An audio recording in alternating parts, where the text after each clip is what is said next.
Okay, I think this might be it. So we might. All right, is that? Can people see and hear us? Let us know. We apologize for any software. Okay, I think we're good. I think we're live now. we might All we might right. restart ourselves actually, Sorry, Darin. that was my fat fingers. I'll take Our technical that one. difficulties, but we are on, and I hope everyone can hear us now. I think we've got a good amount of people joining, so we're going to take it from the top. Yes, yes. All right. So, um, Darin, thank you for being here. But hello, everyone, and thank you for joining our live stream of the Glove Lab. We are chatting all about food safety and how disposable gloves fit into food safety systems. That's our usual program with this series. So, starting with a little housekeeping, our goal is to make this a casual, fun, and informative, interactive way to share information and ask questions about gloves and food safety. So, pop your questions in the chat. We want to get through them all. And if we can't, we can always connect afterwards. And Darin is amazing and he can field some questions maybe after as well. So make sure to click subscribe so you can stay up to date with the latest in the world of disposable glove best practices, glove compliance, recall issues, etc. We will be going over a lot. So. And we're very excited everybody's joining us today. If you want to pop in the chat where you're from, I'm very curious. We are out in California, hence my coffee that we still have here. Yep. A little bit about us. I'm Sarah, and this is Ashley. We work for Eagle Protect. Eagle Protect is the world's first B Corp certified disposable glove and clothing supplier, which we are very proud of. Which makes us a little bit unique is that we developed Delta Zero, which is our proprietary third-party glove quality testing program. And you might say, what does that mean? But that means that we test our gloves to make sure they're not going to contaminate your product. They don't have harmful chemicals that are going to get onto your product or seep into your worker's skin. And there's no ingredient label on a box. So we actually test to make sure that the ingredients haven't changed, which will guarantee their durability, because there is absolutely nothing more useful than a glove that rips all the time. This is very true. So today is a special episode of the Glove Lab for many reasons. So it's our 1 year anniversary. So we've been doing this for a whole year, which is crazy. It's National Food Safety Education Month. Global Glove Safety Day is in 2 days on September 18th. And today we are joined by a very, very special guest and one of the leading and most respected food safety voices in the industry, Dr. Darin Detwiler. So, hi, Darin. Welcome to the Glove Lab. Thank you for having me. I've been involved in a lot of different things, and I cannot say that I've been involved in a glove lab. So now I feel my wish list is complete. Good. Oh, well, we're glad. I'm glad we could help with that. Well, if we are very excited you're here today, and speaking of all of the things that you've done in your life, for our viewers that maybe are a little bit less familiar with your work, you are a lot more than just a professor and a podcast host. You have such a big influence on the food safety industry for the past 30 years. And so, yes, I made a list of things that we are going to say about you. Some of the I highlights. blush. Some of the highlights about Darin is he's received multiple awards from the International Association of Food Protection. You were named by Quality Assurance Magazine as one of 21 people who have shaped the last 30 years of food safety. Mhm. You've written 3 books on food safety, and you were featured in the Emmy Award-winning Netflix documentary Poisoned. I could go on, but I also want to make sure that we thank you for your service. You're also a Navy submarine veteran, which I think is just incredible. Yep. Yes, The here in wall. front of Yes. my submarine wall. Hence all of Here, the I'll awesome move my submarine camera so everyone can see. Look at that, Yeah. the submarine wall. I love All it. the accolades. I love it. I had 2 brothers in the Navy, so that one really hits home for me. So thank you for your service. I love that. Thank you. That's a heck of a resume, Darin. Yes, it really is. And you have There's a couple other weird things that you could throw out there. Let's see. I used to be a musician. yeah. I'm a certified sailor. I'm a level 4 Oh. sailing kind of guy. Oh, wow. What else? What else is kind of weird? There's a couple weird things out there.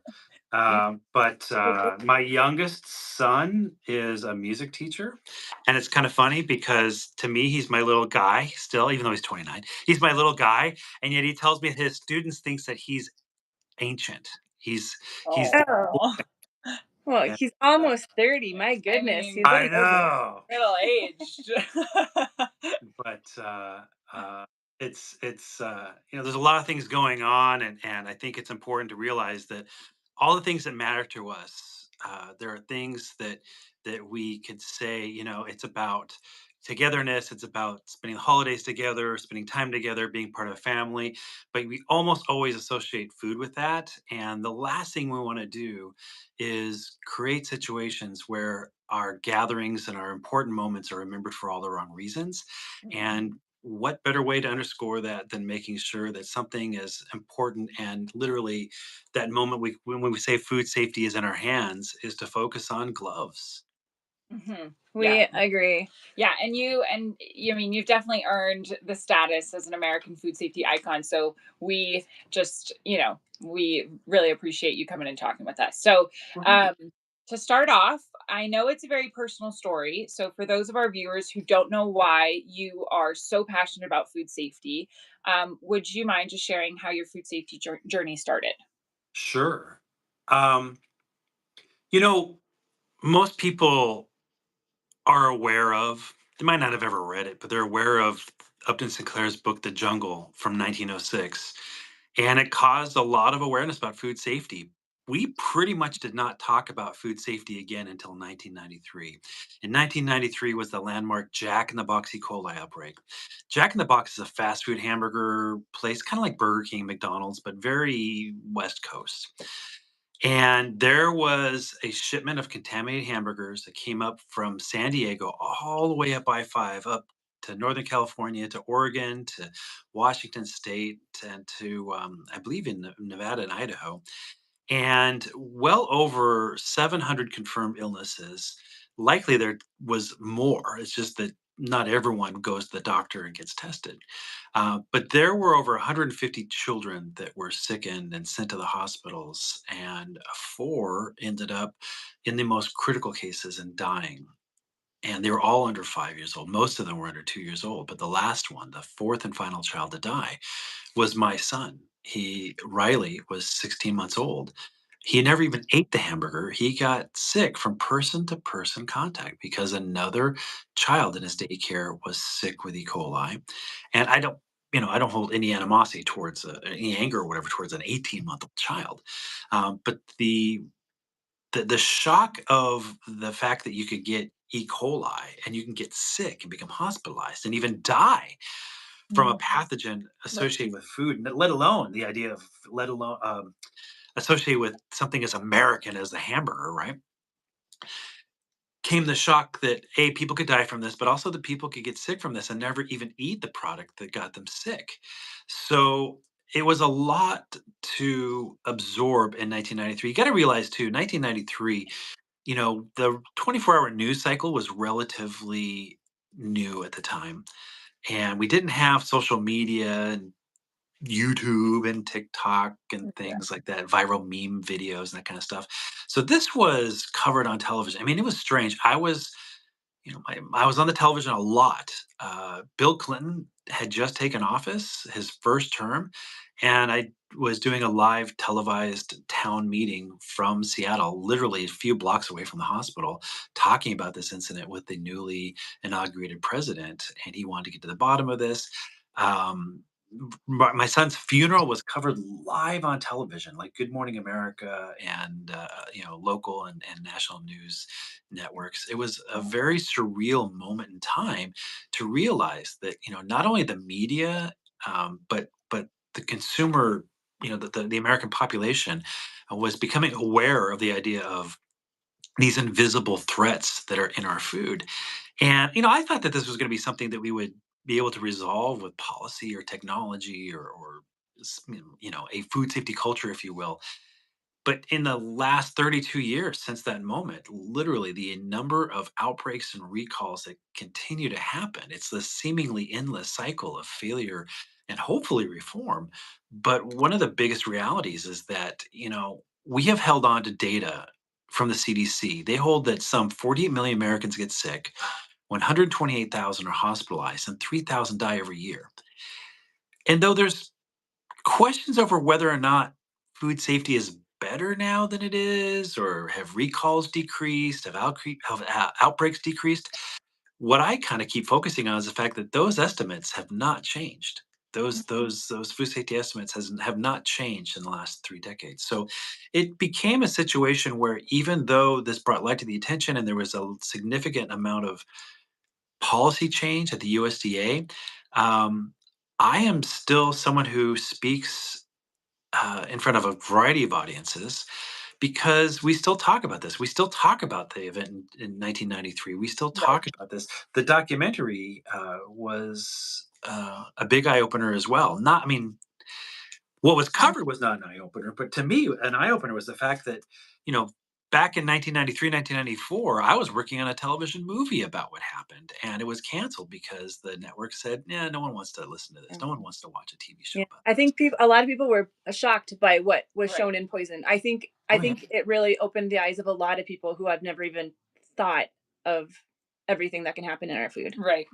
Well, there's another perspective as well. I have seriously received so many emails from families around the world, many families in England, other places throughout Europe, and across the US that said, you know, this happened to my family, and I've never seen this talked about like this on television. And now I'm showing my friends, I'm showing my family members because they don't understand what we went through when our child was sick and in the hospital. And, you know, thank you for being very, open and really sharing what it was like to go through that and that footage. It's very hard to find if it's before 1998, you don't necessarily find footage on the internet. And I happen to have this, all these videotapes from back then of the news coverage and all the things that were going on back in 1994. And to be able to show that, to be able to share that, to really kind of allow people to go beyond the statistics and the data and really kind of see what is it like, what do these images convey. So it's been, I kid you not, so many years where I thought, oh, this will blow over or this isn't going to be a thing. And it continues to be a thing. And now I'm at a point where I'm a professor and an author and I travel around the world and I speak about these topics and I sit on various federal and state agency boards. And we still talk about the basics. And one of the big basics is about, hygiene and sanitation, and I think gloves plays an incredible role. So it's really great to be talking with you um, about not just gloves, but how awesome it is that we have Global Glove Safety Day and working with Eagle Protect to make sure that it's not about, oh yeah, we'll get around to it if it's convenient. It's let's put it on the calendar and let's really make an effort to say, okay, if I haven't done it already, now is the time to kind of dig into our gloves. Yeah. I agree, and that's a great segue. Thank you for sharing your story. I know it's very personal, but I also think it's valuable for sometimes it's easy at work to put our heads down and you're doing your job. I think it's sometimes nice to have that reminder that there's faces behind it and there are actual people we're protecting, not just rules we're following. So thank you for sharing that. But leading into Global Glove Safety Day, that's on September 18th. So in 2 days coming up, thank you for your partnership helping us raise awareness for Global Glove Safety Day. My question I would like to ask you is how could someone take Global Glove Safety Day and put it into practice and not just have it be something that we're talking about? What does somebody actually do for Global Glove Safety Day? Right. So, it's going to be different for everyone, but the reality is there's no Hallmark card for this. There's no, I don't think Mhm. anyone's going to be going to the grocery store, to the bakery, and trying to convince them to make some kind of a cake that's decorated to look like there's a. Yeah. Oh, Uh, you're not sending us a You're cake? not giving No. us one? Wow, Darin. well, I hope it gets there in time. But, I think that I think about this. This might sound like a complete tangent, but uh, let me ask you this, Sarah.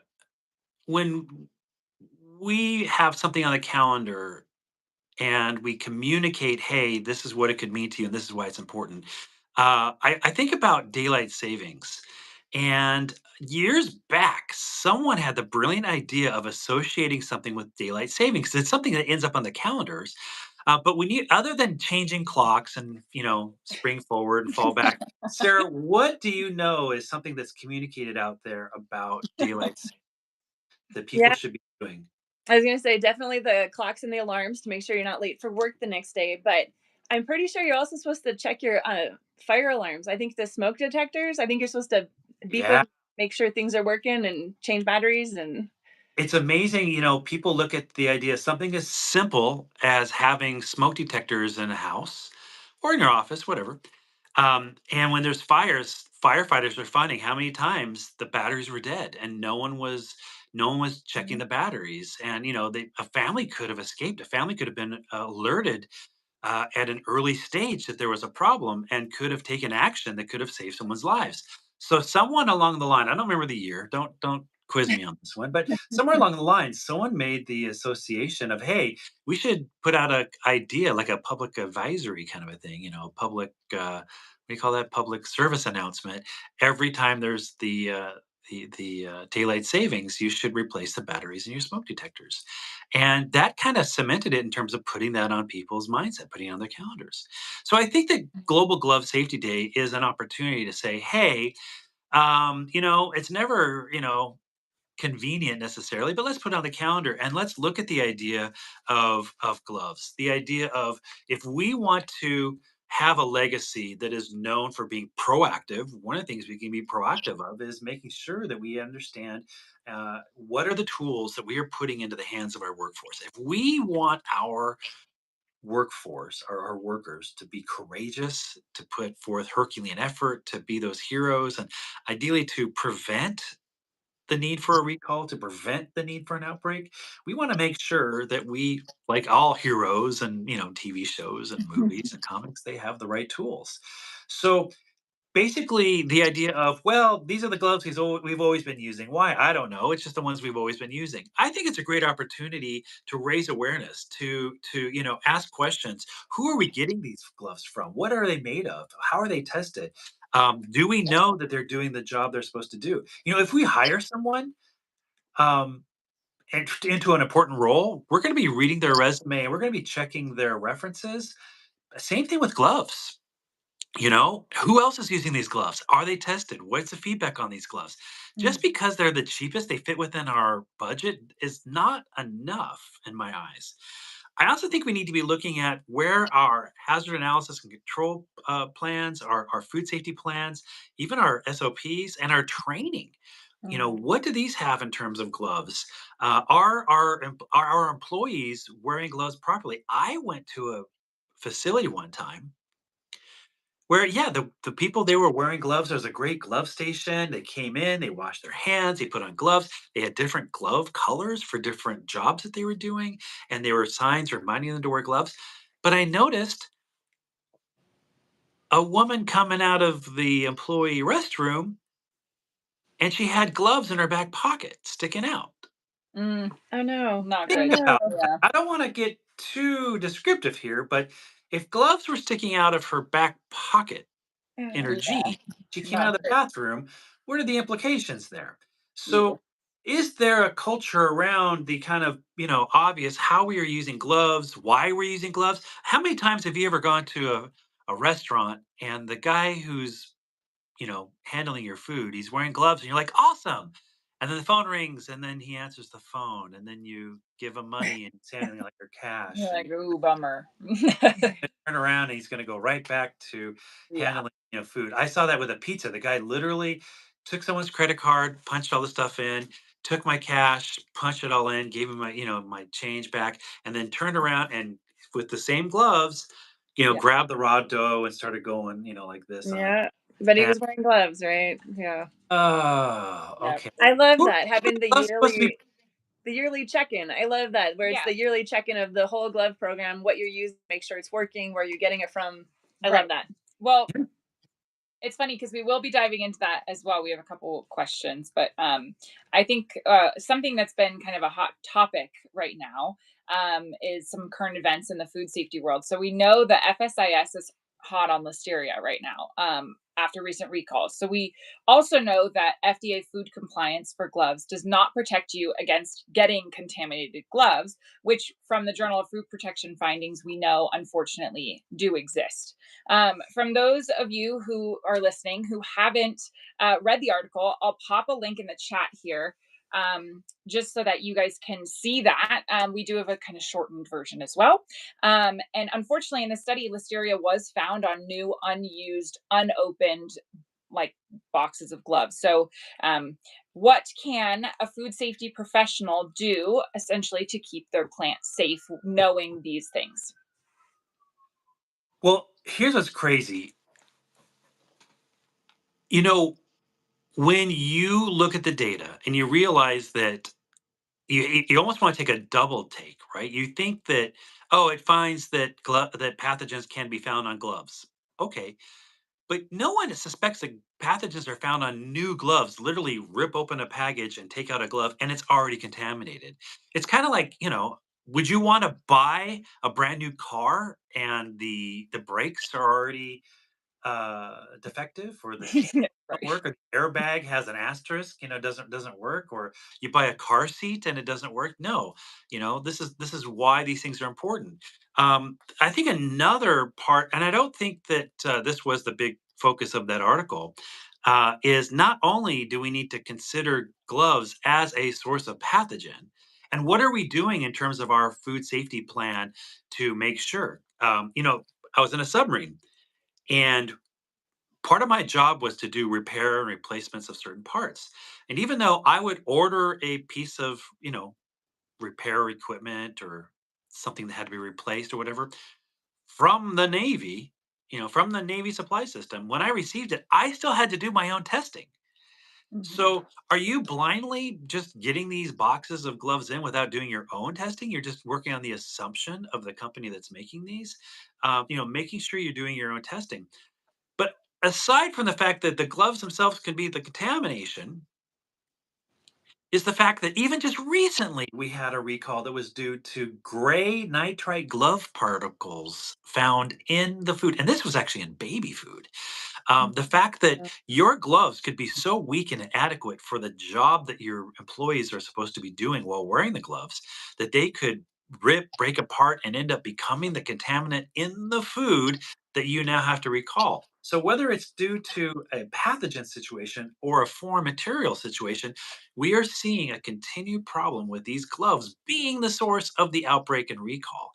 And that becomes something that, if you're going to allow this kind of error carry forward to continue because you got a good cheap supplier of gloves, now you've become the problem because Yeah. you're not doing your due diligence to do your own testing and your own validation, kind of like hiring an employee, that this is the right piece of equipment for what you're trying to do. And this goes hand in hand, pardon the pun, with the idea of proactive leadership and navigating a legacy that includes the fact that you didn't overlook something as simple as the problem that you are literally putting into the hands of your entire workforce. I agree. We've talked to people on the floor before, and I've heard that they're worried about, let's say, if they had a box of gloves that's open on the floor, they're worried about the gloves getting contaminated from being in the facility. I think there is when we're doing it, we're trying to do our part, but I feel like there is a little bit of a knowledge and education that we have to do. Where sometimes when you open that box of gloves, the CFUs that are already in there, and you work so hard to keep your facility clean, and then you open the box of gloves and just expose your facility. It's not fair. I'll also say that where it is not fair. The glove industry needs to do better. But until the glove industry catches up, and we're doing what we can with our Delta Zero and trying to match it there. But I think it's well said to do our due diligence because it is all of us in this together. And until everybody kind of gets on the same page.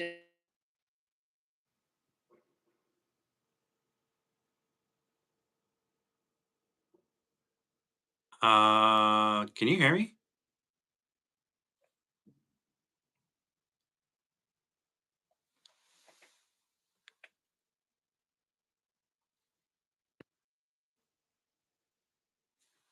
Well, it looks like we lost their audio for a minute, and we might have lost their video. Um, Hold on, let me get the video back. Are we oh, back? I can hear you and see you now. Okay. You can? I Okay. can I am so away sorry. People, I'm sorry, that was a spam call and they're trying to buy my freaking house. I just want to tell them I don't want to sell my house. Like, oh my God. Anyway, I'm so We have been sorry. getting a lot of those. I am so sorry about that. Anyway, um, You know what? This is live and real and organic. And True. it's This is, experience. We're rolling with this the You is. punches. never know what you're going to run into. When you open that box, I you know. might get a spam call. You You might. never know. I know. And dang it, everybody probably missed my really good point I made Yes. right there. Um, but my next question is food safety. They have a huge roles. Food safety is a huge responsibility, Mhm. especially now with economic pressures forcing everybody to do more with less. So at the same time, there's new food safety information, like you had mentioned, where Mhm. it just keeps emerging. And sometimes this prompts updates, you need new procedures. It could be exposing a risk that wasn't even on your radar before. Um, so my question for you is how do we balance these demands of maintaining high food safety standards, staying current with the new best practices, but then also managing my budget constraints? What would you say to somebody about that? So, what I find interesting is that there are companies that always talk about, oh, it's going to cost a lot of money to do something. And what they never think about is the cost of not doing anything, the cost of doing nothing, right? So, let's say, well, we can hire this employee and we can pay her a lot less. Okay, and then they don't do the job, and then something happens, and now you got to fire them, and now you got to, you put all this money into training them, and now you got to find someone else. It's going to take a while. Maybe it slows down productivity, and now you're going to have to spend all the money to train them again, and all that kind of stuff. And ultimately, you've now just spent a lot more money to replace that employee than if you just hired a good qualified employee in the first place. I think about that with gloves here. The idea of um, if you're worried about paying, I'm making up a number. If you're worried about paying 25% more for gloves because these, regulatory compliance and making sure you're being proactive does come at a cost. And sometimes going with better materials means you're going to pay more for a cost, right? I would venture to ask someone, hey, are you really considering the value of your company's reputation? Are you considering how much a recall would cost? I was working with a company where a decision was made by someone to not do something because they were afraid it was going to cost about $9,000 because of what they had to do. And so the guy didn't do it. And as a result, they had to have a recall. That recall cost $12 million. So you think about, and of course, the CEO was talking to me about how he's very thankful no one reported being harmed because of this. But that was something they had to not only spend about $12 million for the recall, but then it was like, yeah, we can't even calculate what we're going to have to spend in terms of the PR and the crisis management kind of end and trying to restore the trust that we want people to have around our brand name. So there's another element too in the idea of if you have employees and you're telling them that food safety is in your mission statement and it's a priority and it's important to you, and yet you're giving them less than quality gloves, less than quality tools to do the job. What message does that send to your employees? Well, they don't care about it when it comes to our gloves, so they probably don't care about it when it comes to all these other things. So whether it is the cost of a recall or an outbreak, whether it is the cost of your brand's reputation, whether it is the PR nightmare that you're going to deal with after a failure because you didn't do something proactive, or whether it's your employee, your workforce literally getting a wrong message about your company's position and priorities around food safety, it's a lot more than just managing budget constraints. It's the idea of looking beyond the quarterly profit earnings and looking at the long term implications of these decisions. And here's an opportunity where you can invest not in the gloves, but through the gloves, you can invest into your brand. You can invest into your even your own legacy. That's what I would say is the bigger responsibility and the bigger decision that has to be made. That's a really Yeah, I good love way of that. putting that. And even before a recall, I mean, even if you have like an internal withdrawal, depending on how expensive your product is, Yeah. I mean, even That that could can be a be lot. what I think I read once it was like $3,000 to $10,000, and that's just when you catch let's say, a chunk of a glove in your food internally, and it doesn't even go outside. Right. It's just like there's huge consequences with, like you're saying, a dollar figure. with it when you're trying to cut corners. Sometimes Yeah. it's not a coupon, Even I if it's guess. not public facing, like you're gonna have Well, a some. lot of it is not public facing. Also, not public facing is, imagine if you are a farmer and you're doing everything you have to do, and then you're the packaging and the distribution, and you're doing everything you got to do, and then you're the transportation and you're going to the retail, and at the retail, all of a sudden they're not wearing the right gloves, and they're making salads, they're making different kind of things, and they're using inadequate gloves. You're not only impacting right then where you work in terms of, because of the failure in the gloves, you're kind of undermining all of the effort and investment and priority that every stage in the food's journey up until that point had put into it. And in many cases, like you hear about a recall with some food from some grocery store or whatever, and it's like, yeah, it wasn't. In some cases, it's not their fault; it's someone else's fault, right? Mm. So you're impacting more than just your company. I just last week was having a conversation with the up in the Salinas, California area, Good. Mm. where so much of our produce is grown.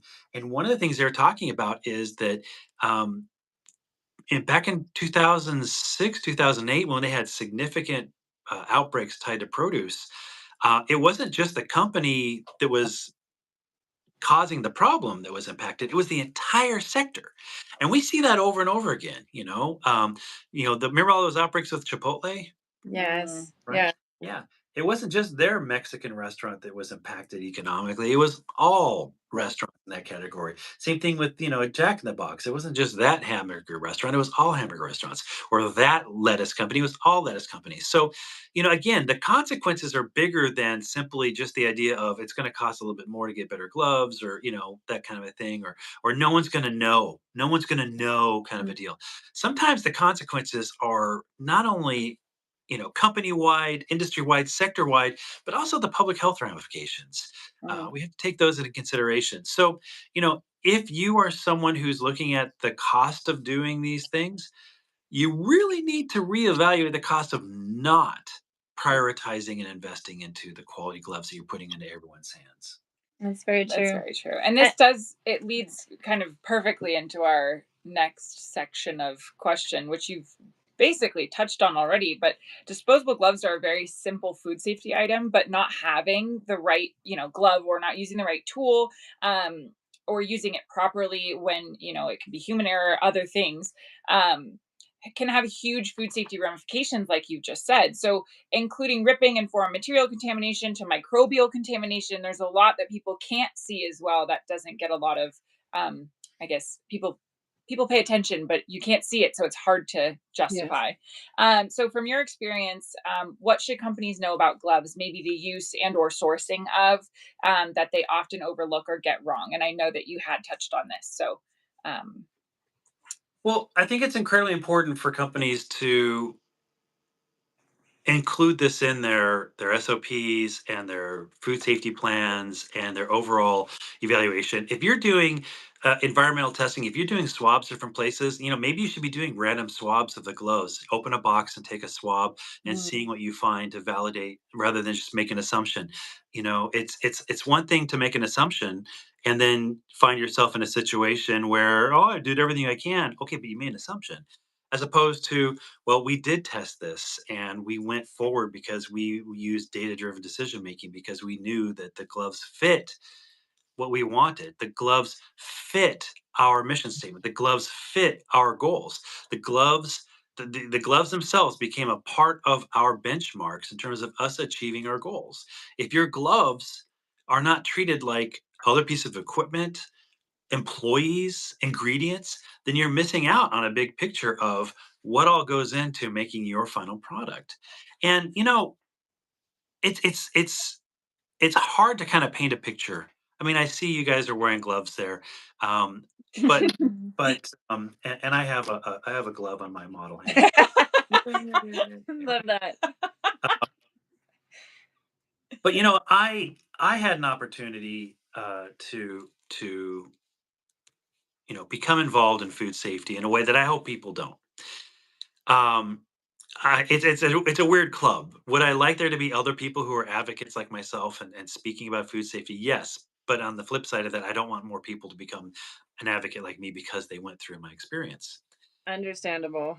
A number Yes. of years back, I met a family whose 4-year-old became sick with E. coli. He survived, but while on dialysis in the hospital, he ended up having a stroke and ended up using the use of one of his arms. I met up with the family many years later, and the mom handed me a crayon drawing that he drew. And she was telling the story about how she asked him what was this about, and he said he wished that he could play like the other kids in the playground at school. He wished that Mhm. someone in the food company had done something or said something that could have prevented this from happening to him. And what he drew, what the mom showed me, was not a crayon drawing of an employee with a suit or a name tag or a lab coat or a beard net or whatever.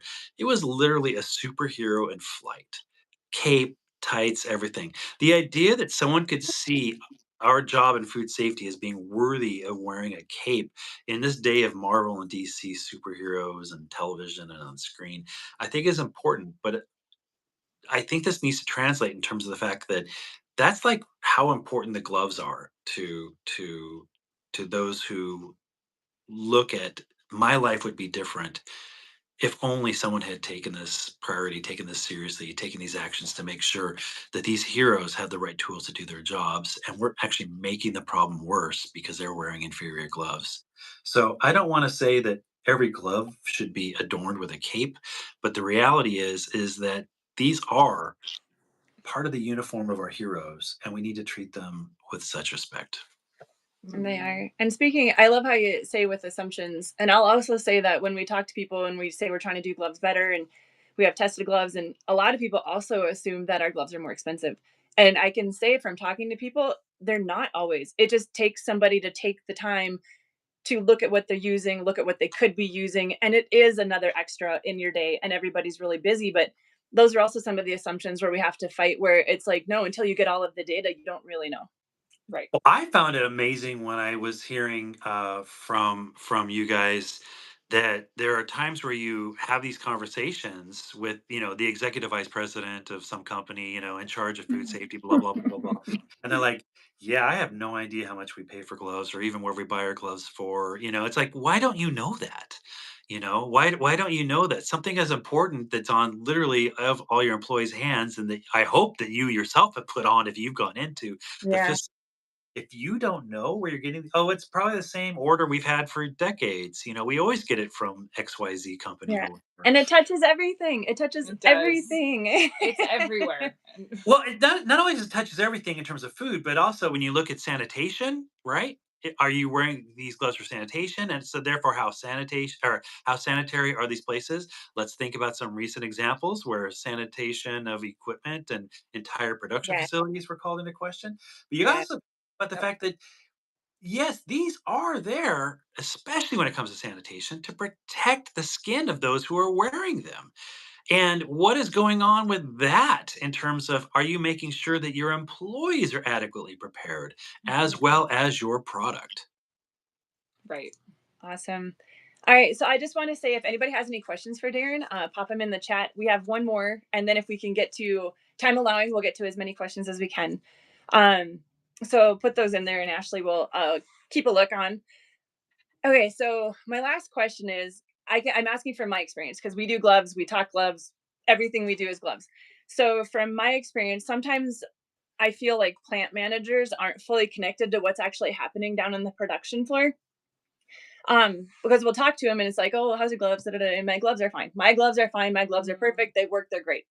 And then if we can get them to talk to the workers actually down on the production floor, it's not uncommon for them to find out the gloves are ripping, they're getting in the product, it's slowing down production, it's the efficiencies, it's sometimes the worker's skin is breaking out. Like Mhm. sometimes there are actual problems, but sometimes people accept them as okay because that's just what gloves do. And it's they normalize it. And so I guess my question for you is we know it's really important for everybody to be truly engaged with food safety culture, not just on paper, but in practice. So, in your view, what's the most impactful way to build a food safety culture and make sure leadership involvement goes beyond those written SOPs? and they actually drive safer behaviors, because sometimes I do think there's a disconnect between maybe like the food safety rule makers and what's actually happening. Kind of like, can you talk a little bit in your experience about that? Yeah. So, you know, for those who have or have had teenagers, or maybe you've been a teen, if your parent wants you to clean your room and the kid says why, and the parent's response is because I said so, you've now witnessed the least effective, least motivational tactic that anyone could take in terms of persuading someone to do something, right? This Yeah, is very that one didn't true. work. No. No. Didn't work. Although I did hear a beautiful tactic. This dad, there's like brown and black rice, and black rice kind of looks like mouse poop. So the dad went and bought some black rice and was sprinkling it around behind Oh. the teenagers, like Oh. Oh my god, that would totally gross me out. I would, yes, I would be scrubbing and cleaning and Oh my goodness. I like that. That's funny. But I digress. Um, but I digress with great fun. Like, maybe we don't do that in food safety facilities. Yeah.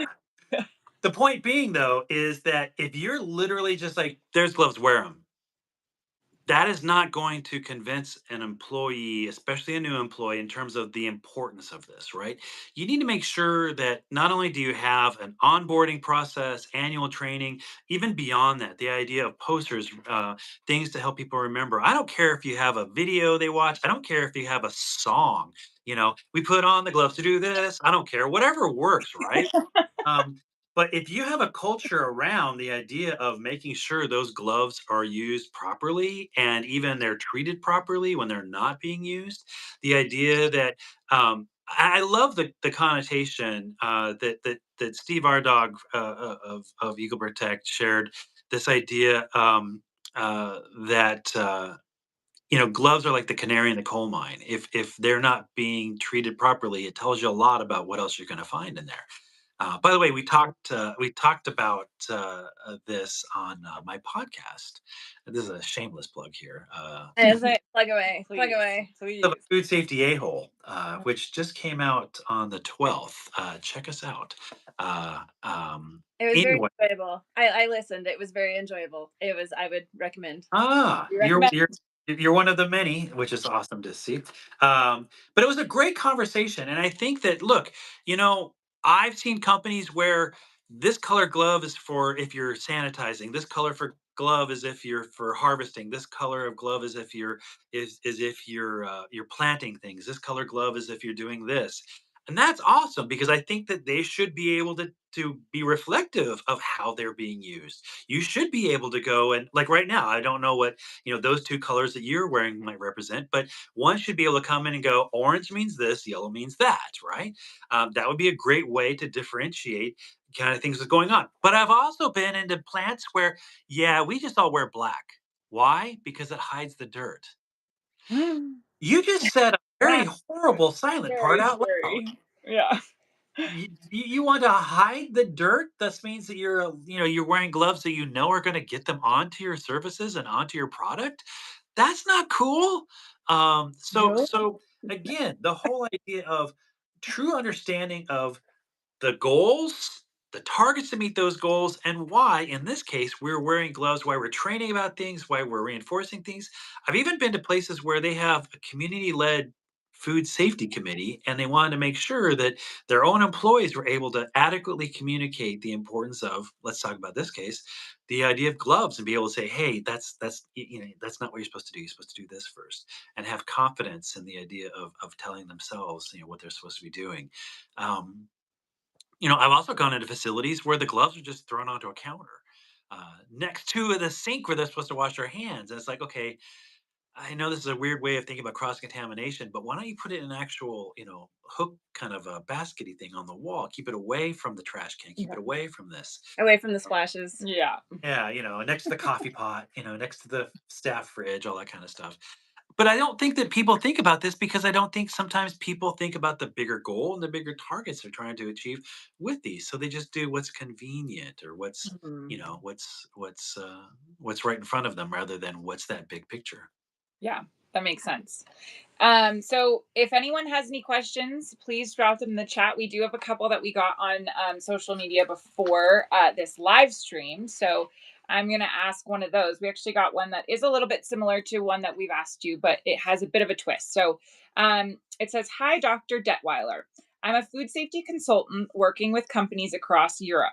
Lately, I've been really pushing back on how top heavy the whole system feels. We've got all right documentation, shiny equipment, glove policies, audits on audits, but then someone sneezes in their gloves and keeps working like nothing happened. And just like that, the whole system falls apart. In your experience, what actually works when it comes to getting real, lasting behavior change from frontline workers? And do you think we're doing enough to tackle that human side of food safety, or are we still too obsessed with what looks good on paper?"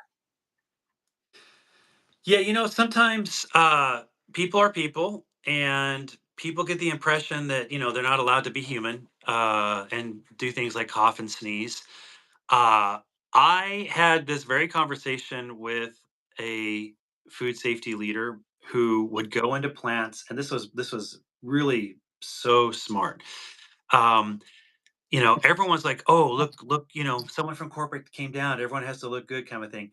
Mm, She would purposely go in, and she was wearing gloves, and she would purposely sneeze and cough into her gloves and go, "Oh, I got to change this out. Oh, I need to wash my hands and change this out." She would mm, literally interrupt a tour or interrupt, like not interview, but, a conversation with people. She would deliberately cough and sneeze into her gloves and say, "I'll be right back. I have to do this." It was almost like giving them permission, that if the people up here are doing that, and making a big deal about it, not just kind of like doing it and not saying anything, but being like, "Oh, I have got to go change my gloves now. I need to go do this mm, thing." If we're not talking about these things, if we're not showing these, what to do, then people are going to do what they think is usually effective and efficient. And by effective and efficient, I mean not wasting money on another pair of gloves or not taking time away from the production facility or from the task at hand or whatever. So I think that when we can model and we can demonstrate and we can create a culture where it is completely acceptable and even say, look, I would rather you put on a new glove, a new pair of gloves than right. do this. I've also seen places where it's like, you know why are you only wearing one glove? Oh, well, because it's very difficult to handle this piece of equipment, so I use one glove on this to do this and my other hand is ungloved. Well, maybe that leader needs to go, okay, maybe we need a better gripping surface, or maybe we need to think something different because Mm, you should not be wearing just one glove. If it's like, like when you replace your headlight, if your headlight goes out in your car, you should replace both headlights. Because if one fails, the other one's probably going to be soon to fail as well, right? If you have two smoke detectors, right, on yeah, Yes. maybe you replace batteries in Maybe both you of need them, both of them. Gotta Yeah. have both of upstairs them. and downstairs, in your house kind of thing. So, there's so many things I think we do, but when we're not talking them through, when those whatever district, regional, corporate people are not talking these things through and normalizing things like coughing and sneezing and what do we do, I think that becomes problematic and people start make their own game book or whatever. So my recommendation would be to deliberately insert this into observation and conversations. Hmm, that's a really good point. That is good. And you've kind of talked about this before when we've talked is the difference of the proactive and reactive food safety, whereas doing things up front and preparing for them before they happen versus like, Mhm, oops, that happened and now we have to fix it afterwards. It kind of is a little bit similar, but it definitely starts at the top down. I would say mhm, with the leading by example. that's for sure. Well, realize too when you look at these recalls and realize, oh, we have to recall 11,000 pounds of this, 11, 70,000 pounds of this. We have such Scary. big lots that have to be recalled. Recently, we were in a warehouse, and my wife and I caught that a forklift had a pallet on top of which was these big boxes full of smaller boxes.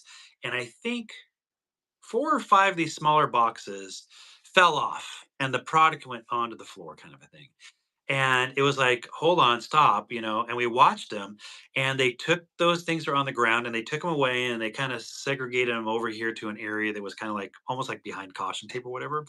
And it was really good. The conversation around it, the idea of if we don't separate it now, Yeah. we're gonna have to separate a whole larger amount, and that's a lot of loss. That's a lot of time. That's a lot of lost productivity. That's a lot of economic loss as opposed to getting rid of this. So, would I rather someone, if they sneezed into their glove, replace two gloves, or would I rather have to deal with a recall of 10,000 pounds of something because it's got, been contaminated because an employee is sick, or employee sneezed into, even if they're not sick, they sneezed. Um, kind of a deal. So there's a lot of issues going on there, and what I think ends up happening too many times is they're not discussed, they're not dealt with, and it becomes an issue that escalates. Yeah. I agree.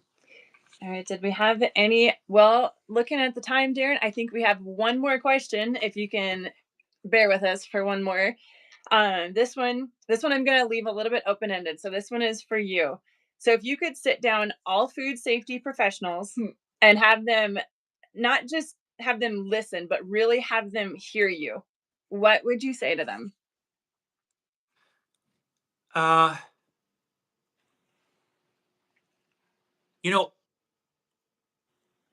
I heard someone describe what I'm about to answer here once and say that they felt guilty for saying this. He was saying that he prioritizes food safety, and again, he feels guilty for saying this because he wants to feel that he could feed that food to his own family, and that he thinks about that in terms of what he does and the role that he plays and the role of the people around them. I would say stop treating your products as commodities. It's not paper. You know what I mean? It's not a tire. It's not a flashlight. It's not something like that. This is stuff that people build their family gatherings. They build celebrations and holidays, and it's part of the fabric of our coming of age. We worry about feeding our kids. We worry about sending our kids off to school in terms of food, whether it's a lunchbox or getting school lunch.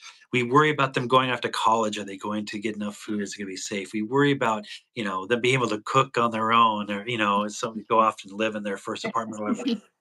Food is such an integral thread in our fabric of life, and we need to remember that it applies to the very employees within our food workforce.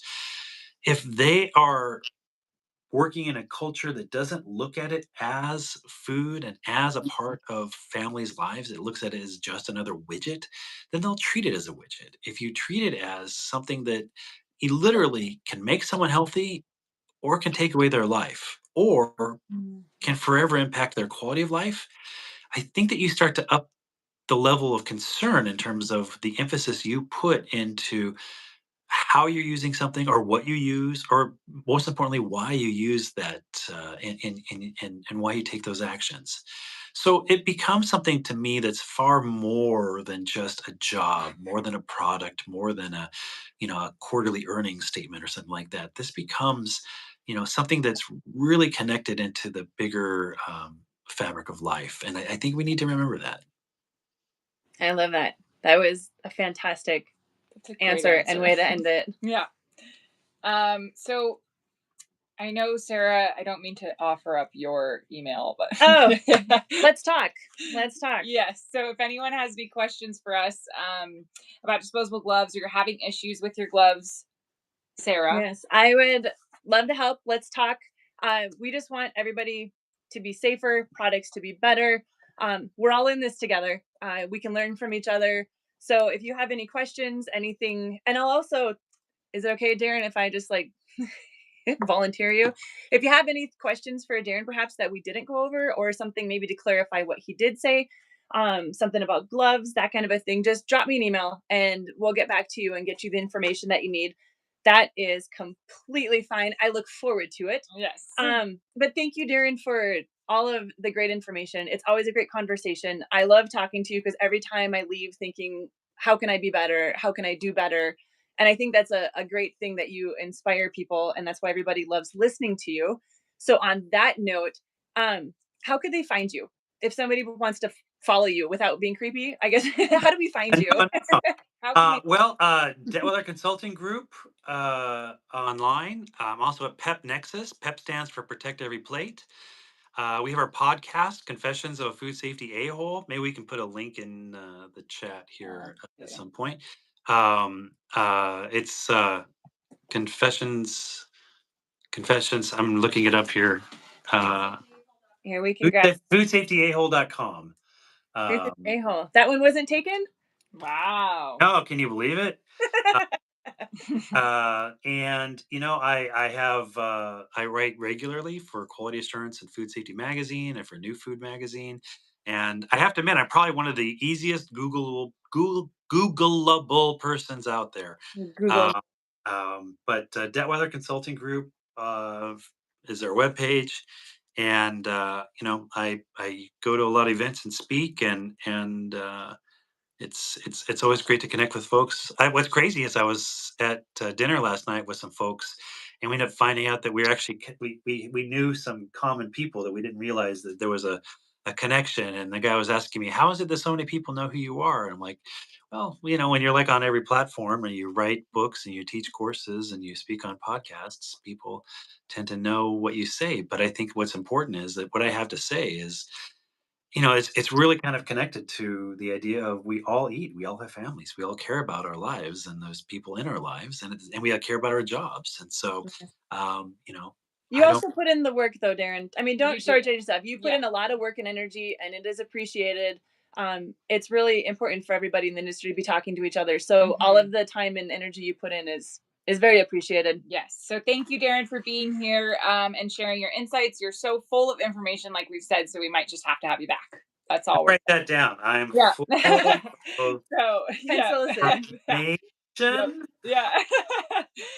So thank you everyone who attended for joining us. If you signed up for event reminders for this live, we will send an email with a link to the recording so that you can, rewatch, you can share it easily. And we would love to stay in touch. So if you have any questions, please email Sarah at the email that we put in the chat earlier.